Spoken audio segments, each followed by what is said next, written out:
गणित भाग 1 10वीं कक्षा वर्ग समीकरण में हम जो है पार्ट 2 के अंदर एक्सरसाइज 2.5 जिसमें हल करना सीखेंगे। अभी हम 10वीं के अलजेब्रा में एक्सरसाइज 2.5 को हल करेंगे, जिसमें से कि पहला सम्स है कि चौखट को फिलअप करना है। इसमें दिया गया है a(x² धन bx धन c बराबर 0 और b² - 4ac बराबर 5। एक जगह धन 5 है, दूसरा b² - 4c -5 है। तो मूलों का स्वरूप क्या आएगा? प्रश्न है मूलों का स्वरूप क्या होगा। एक पॉजिटिव है और दूसरा निगेटिव है b² - 4ac का मान। अगर पॉजिटिव है तो मूलों का जो स्वरूप होता है दो समान वास्तविक संख्याएं होती हैं। अगर निगेटिव आ रहा है तो मूलों का जो स्वरूप होगा वह मूल वास्तविक संख्या नहीं होगी, अर्थात वह काल्पनिक संख्या होगी। तो भरना है हमको ये और ये। दूसरा है मूलों का योगफल दिया गया है -7 और मूलों का गुणनफल दिया गया है 5। तो वर्ग समीकरण क्या निकल करके आएगा? इसके लिए एक ये सूत्र है x² - alpha plus beta into x plus alpha beta is equal to 0। Here मूलों का योगफल माने अल्फ़ा प्लस बीटा का मान दिया गया है -7 और मूलों का गुणनफल अर्थात अल्फ़ा गुणे बीटा का मान दिया गया है 5। इन दोनों मानों को सूत्र में रखने पर x² - 7x plus 5 is equal to 0। Bracket open करिए, डबल माइनस है तो प्लस हो जाएगा, x² plus 7x plus 5 is equal to 0। It means जो भरना है यहाँ x² धन 7x धन 5 इज इक्वल टू 0 आएगा। तीसरा सवाल वो ओमिट कर दिया गया है, बाहर कर दिया गया है सिलेबस से, उसको नहीं करना है। फिर दूसरा समस्या है कि विवेचक का मान ज्ञात करना है। विवेचक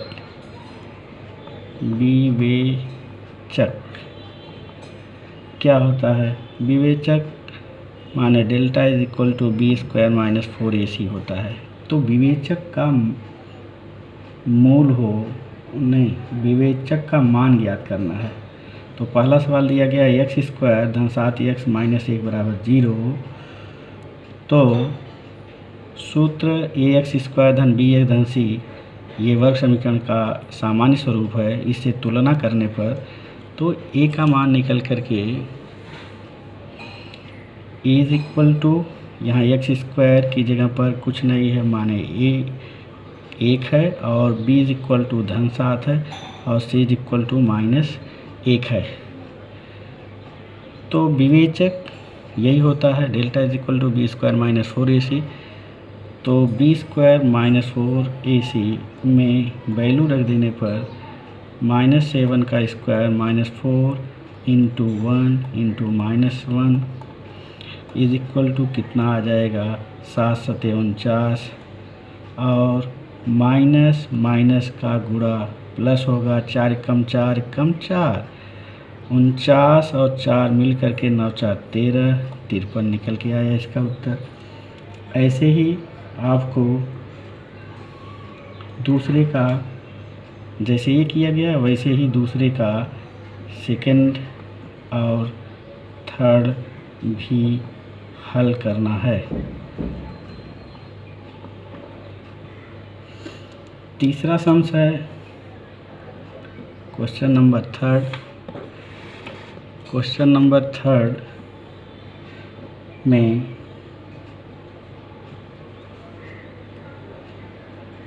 विवेचक के आधार पर वर्ग समीकरण का मूल निश्चित करना है, जिसमें पहला सवाल है, ये पहला समस्या है, x² - 4x + 4 = 0। तो पूछा जा रहा है कि मूल निश्चित करना है। विवेचक के आधार पर वर्ग समीकरण के मूल निश्चित कीजिए।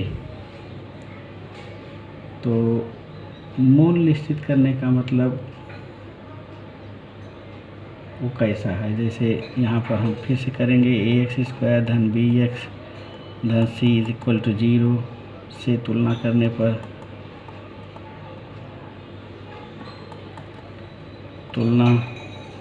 पर a का मान 1, b का मान -4, c का मान 4 निकल के आता है। तो वैल्यू रख देते हैं b² - 4ac में, -4 का स्क्वायर -4 × 1 × 4, -4 का स्क्वायर धन 16 -4 × 16 = 0। तो यहाँ पर b² - 4ac का मान 0 निकल के आ जा रहा है। अगर ऐसा कंडीशंस आए तो आप देख सकते हैं यहाँ पर कि अगर ऐसा निकल के आता है, अगर डेल्टा का मान 0 हो तो वर्ग समीकरण के दोनों मूल 2 समान वास्तविक संख्याएं होती हैं।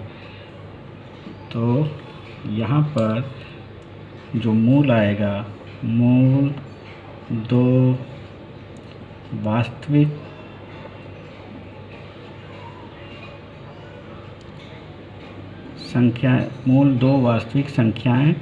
संख्या और समान होगी, समान होगी। इसी तरीके से आपको तीसरे का सेम तरीका आपको वैसे तीसरे का सेकेंड और थर्ड भी हल करना है।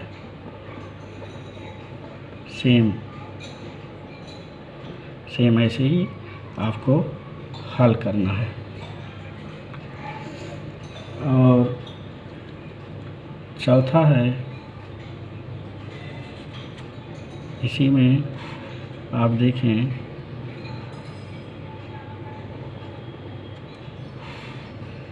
ये चौथा है, क्वेश्चन नंबर 4 है, वर्ग समीकरण प्राप्त करें।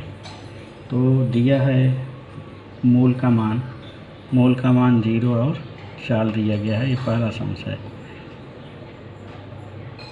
तो यहाँ अर्थात इसका मतलब क्या हुआ कि अल्फ़ा का मान 0 है और बीटा का मान 4 है।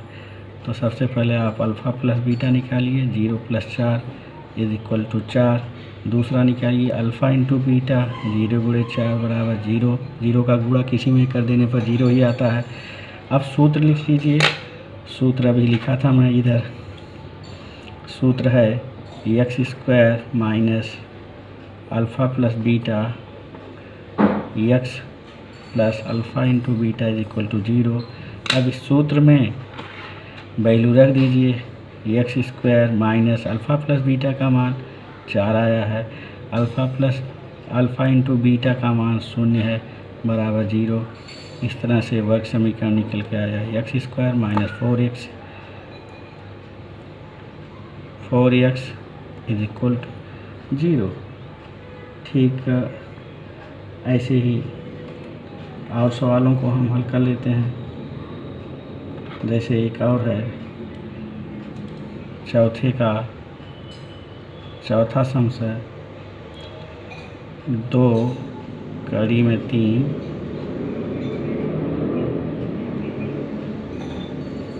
2 माइनस कड़ी में 5 है, और दूसरा है 2 प्लस कड़ी में 5 है। अर्थात अल्फ़ा प्लस बीटा यहाँ पर निकालेंगे 2 माइनस अल्फ़ा प्लस बीटा बराबर 2 माइनस √5 प्लस ये तो ये अल्फ़ा हो गया, इट मीन्स अल्फ़ा, और ये हो गया बीटा। प्लस √5, ये माइनस है प्लस है कट गया, यहाँ निकल के आया 4, 2 2 4। अल्फ़ा इंटू बीटा निकाल लीजिए, 2 ऋण 5 गुणे 2 धन कड़ी में 5। अभी यहाँ पर देखिए एक बार प्लस है एक बार माइनस है, a minus B A plus B means A square का मतलब 2 का स्क्वायर माइनस 5 का स्क्वायर b का स्क्वायर हो गया, माने 4 ऋण 5 बराबर ऋण 1 आया। अभी सूत्र में आप रख दीजिए, सूत्र में रखिए। सूत्र क्या है, X square minus alpha plus beta X plus alpha beta is equal to 0। अभी इसमें रख दीजिए वैल्यू, तो X square minus alpha plus beta का मान 4 आया है 4x, अल्फ़ा इंटू बीटा का मान आया है ऋण 1। इसको दोबारा लिख दीजिए, एक्स स्क्वायर माइनस 4x ऋण 1 बराबर 0। ये हो गया चौथे का 5वां। इसी तरह से आप सेम ऐसे ही कर सकते हैं, चौथे का सेकेंड, चौथे का थर्ड भी हल कर सकते हैं,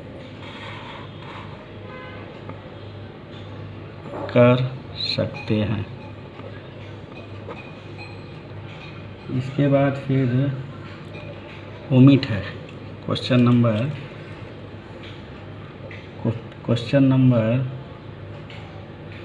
5 और 6। ये जो है क्वेश्चन नंबर 5 ये ओमिट कर दिया गया है। अभी लास्ट सम से बचा हुआ है, उसके लिए लास्ट सम है 7। ये लिखा है कि 3 पहला सम है 3y² plus ky plus 12 is equal to 0। तो मूल वास्तविक संख्या तथा समान हो तो k का मान ज्ञात करना है। मूल क्या हो, पहले तो यहाँ आप निकाल लीजिए कि ax² धन bx धन c बराबर 0 से तुलना करने पर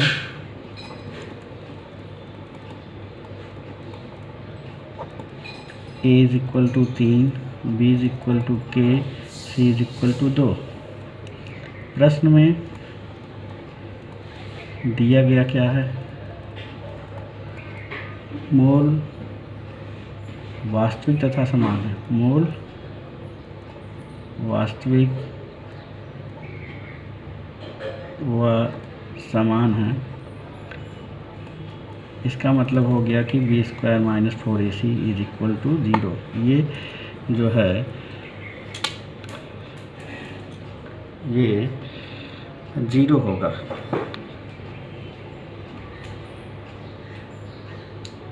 ये सशर्त कथन है कि b² minus 4ac is equal to 0। Value रख दीजिए, b का मान है k का square minus 4a into 3 c is equal to 2 बराबर 0। k² माइनस 4 3 12 दूनी 24,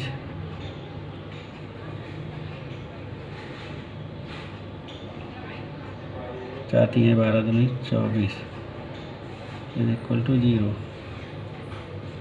ये जो है मूल वास्तविक संख्या तथा समान हो तो k का मान ज्ञात करना। तो पहला है, यहाँ 12 है, सारी यहाँ गलती हुई है 12, तो यहाँ 12 लिखना पड़ेगा। 12 3 36 चौका 144 आता है। यहाँ पर 12 है, 12 ब्रह्म 4 3 12, 12 ब्रह्म 144। तो इसको पक्षांतर करिए, बराबर को उधर ले जाएंगे 144, k is equal to under root 144, k is equal to plus minus 12 आ गया। प्लस माइनस यहाँ क्या 12 ही आ रहा है। k का मान जो है 12 आया। प्लस माइनस लिख सकते हैं, ऐसा नहीं है, प्लस माइनस लिख सकते हैं। अगर तो आंसर हमारा ये आया। इसी तरह से 7वें के जैसा सेकंड भी हल कर सकते हैं।